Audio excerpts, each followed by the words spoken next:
Boa tarde, pessoal. Eu estou aqui para falar sobre minha parte do trabalho, né, o nosso trabalho sobre neorrealismo e suas influências, dando ênfase no Nouvelle Vague e comentando sobre os cartazes dos movimentos, falando sobre suas peculiaridades e falando sobre o que eles têm em comum, sobre o que o cartaz do neorrealismo influenciou sobre os cartazes do Nouvelle Vague, já que há uma sequência nesses movimentos. Eu estou aqui com os textos para dar um suporte, né, para o vídeo. E eu também projetei ali no meu computador alguns cartazes para poder me orientar, né? Então, é isso.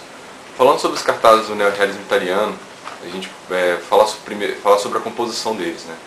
A composição das ilustrações tem dois planos ou mais, que é composto do primeiro plano, que normalmente retrata personagens interagindo entre si em algum momento bem dramático, e no segundo plano algumas cenas do filme para poder fazer uma composição do roteiro, assim, para poder ilustrar o roteiro do filme. A maioria dos cartazes tem o título do filme e alguns textos centralizados, blocados na parte inferior. Ou seja, e como a construção da composição dessa maneira nos cartazes é observada em grande parte deles, a gente percebe que era bem rígido a construção desses cartazes, diferente do Nouvelle Vague, que eu vou falar mais adiante. As técnicas de ilustrações eram bem restritas. A gente observando os cartazes, a gente percebeu que a maioria deles, quase todos, eram compostos por pinturas com guache ou então com aquarela. As ilustrações também elas eram delimitadas pelo limite do cartaz, ou seja, elas não sangravam. Todas elas, se você observar, elas são emolduradas pelo limite da composição do papel ali, das dimensões que o papel traz para a composição. A dramaticidade das ilustrações pode ser relacionada com o momento pós-guerra vivido, né, pela sociedade italiana. Só que essa dramaticidade retratada nos cartazes não era mostrada nos filmes, já que os filmes eram bem sintéticos. Agora falando sobre os cartazes do Nouvelle Vague. Diferente dos cartazes do neorrealismo italiano, os cartazes do Nouvelle Vague já apresentam uma composição bem mais livre. Por exemplo, no cartaz do Acossado, a utilização da tipografia não é tão rígida quanto nos neorrealismos. Tem um dinamismo nas letras, o colorido também, e essa composição mais livre cria uma relação com a ilustração, ou seja, a tipografia e a ilustração constroem uma peça só. Também falando sobre o grafismo, as ilustrações não têm uma paleta de cores tão ampla quanto o neorrealismo italiano, assim dando um ar mais gráfico para as ilustrações, né, dos cartazes, um ar mais sintético no caso. As técnicas de ilustração também são bem variadas, não são restritas, né, como no neorrealismo italiano, que são só duas.